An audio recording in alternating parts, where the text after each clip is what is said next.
Hello, you delicious Tots. This is probably going to be a shorter moment because this is the killer reveal in denouement. Denouement is like after the fact, after the story. But you guys are about to see if any of you were right with the killer. Yes, I have set up clues, and those clues are about to be described by the greatest detective in the world. So shall we go where we left off? And now it is time for me to reveal the killer.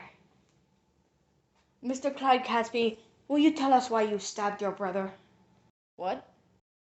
I've known him longer than any of these people. Okay? I've known him for 30 years of my life.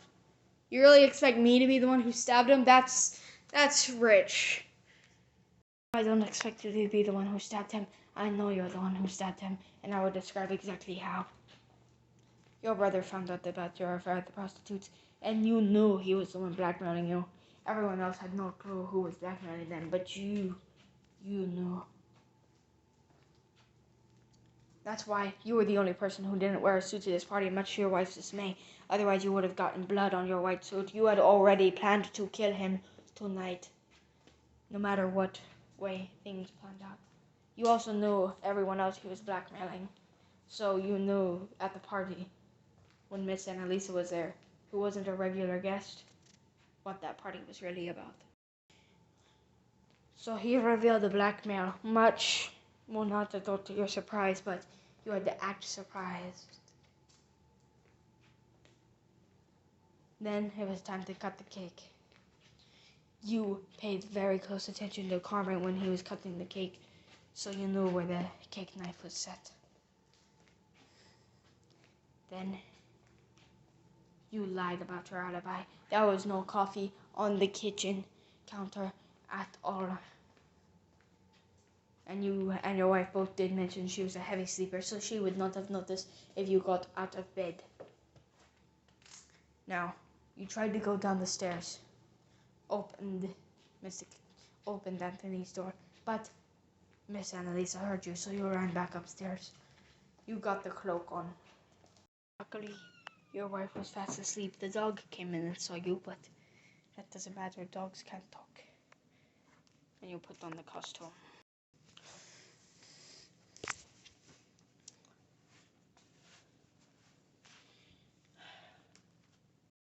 And you opened the window.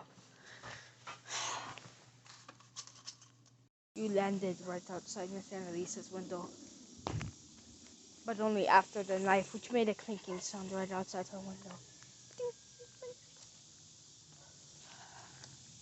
You picked the knife back up, climbed over the gate, and into the window. Still open from your first try.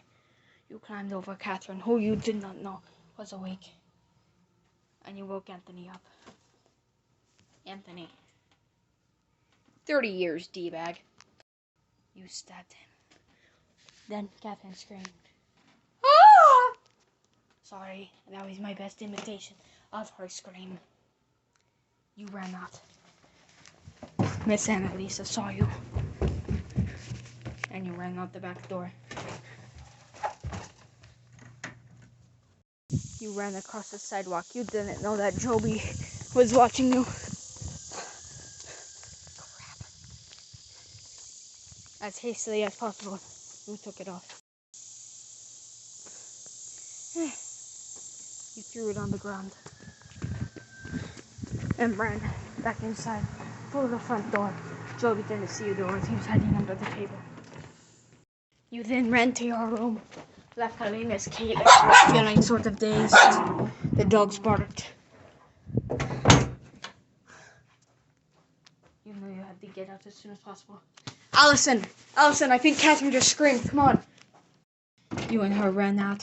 Carmen had already run out while you were waking her up.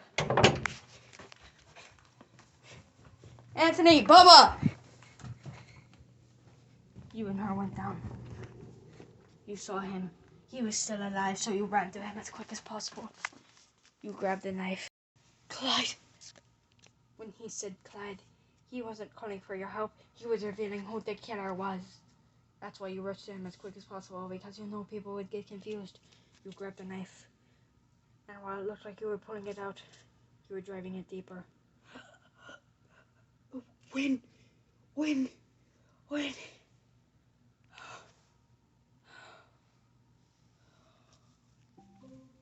The window, the thing you climbed through. By the time I got there, he was already dead.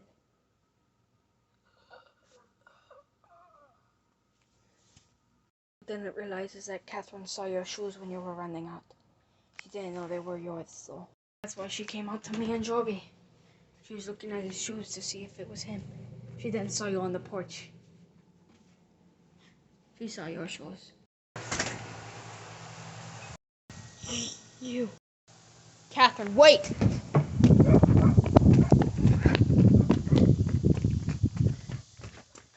You two got in a tussle. Oh!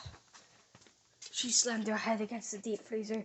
I noticed she had no wound on her head, so that couldn't have been from her.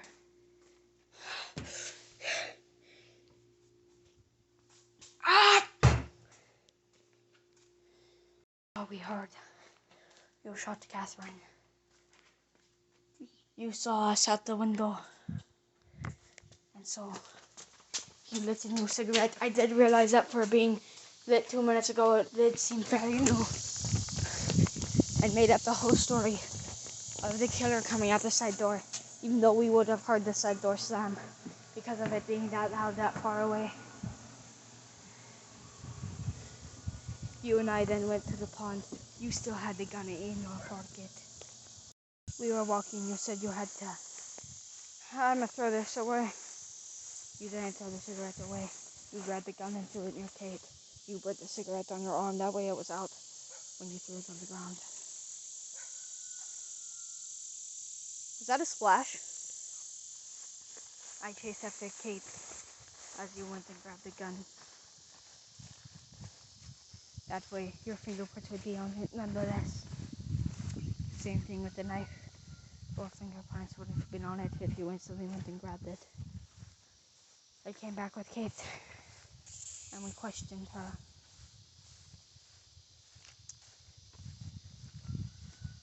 And then I found this all out. Question, Detective Perret, how did you figure all of this out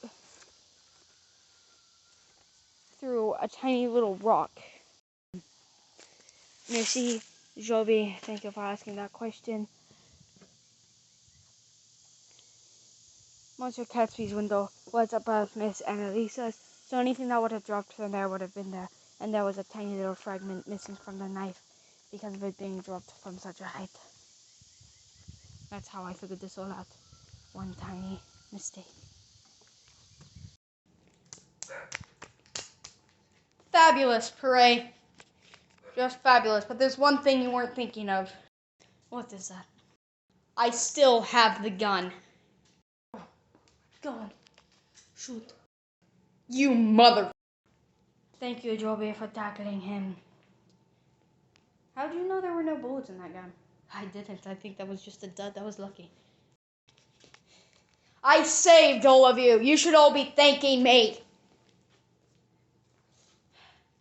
You should all be thanking me. Mercy. Just kidding. I ain't thanking you. Okay. The police have been called. They should be here soon. Clyde Catesby, I'm sorry. You're not. Hey, get your hands off me. I can walk. Wow. You really are a great detective. Merci, Joby. Thank you. So what are you gonna do now? Well, odds are, if Anthony's figured out I was the one embezzling money, then everyone else would. So I guess I'll just pack up and go find another job. Good for you. Goodbye, Joby. Bye. Miss Annalisa, you must quit your job at once. Please, stop screwing with your patients. I'll try. Thank you, Perret. You're welcome. Alison Catesby, I'm sorry for arresting your husband. Did you come here to slap me? No, I came here to thank you. That piece of crap was annoying. Well, goodbye, Miss Catesby. Miss Caitlin. Thank you for proving my innocence, Pray. You are funny, smart, beautiful. I hope we see each other again, Miss Caitlin. I have a feeling we will. Monsieur Alonso. Yes? With Catherine and Anthony gone, you'll have to move back to France. And you'll be executed. But I have an idea. What? Thanks to your help on the security cameras, you will become my new partner. Travel the world with me. Solve murders. That sounds so fun. Let's go to the airport. I want to go back home. Plane is now boarding. Hey, mate. Here's your French friend here. Oh my god, the fish. Fish Savage, this is Carmen Alonso. Carmen Alonso, this is Fish Savage. Pleasure, my mate. Pleasure. So, what you doing here? Going back home? Or such a short visit? Fish, I just solved the murder. I need a break. Not too long a break, I hope. Yeah. Turns out we gotta travel to Italy. Wait. Because there was a wedding, and let's just say not everyone made it through the wedding. We gotta go there and solve the wedding matter. Ah, Carmen. Are you in? I'm in. And that was Crime at Catesby Castle. How many of you guessed correctly? I don't know, because I filmed these literally right after each other. So, I filmed one of them like a day after. You can tell by the different shirt. Anyway, dogs. If you guys liked the series, please leave a like on every single episode. If you guys like the reveal and want to see more of this detective, please write that in the comments. And if you guys like the mystery, please stay tuned, because there might be another one coming out soon. Well, maybe when I go on vacation. But I hope you guys all enjoyed this. I had so much fun playing the characters. Some of them. To be honest, there were so many rewrites.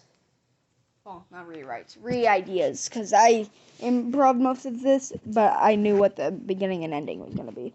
But,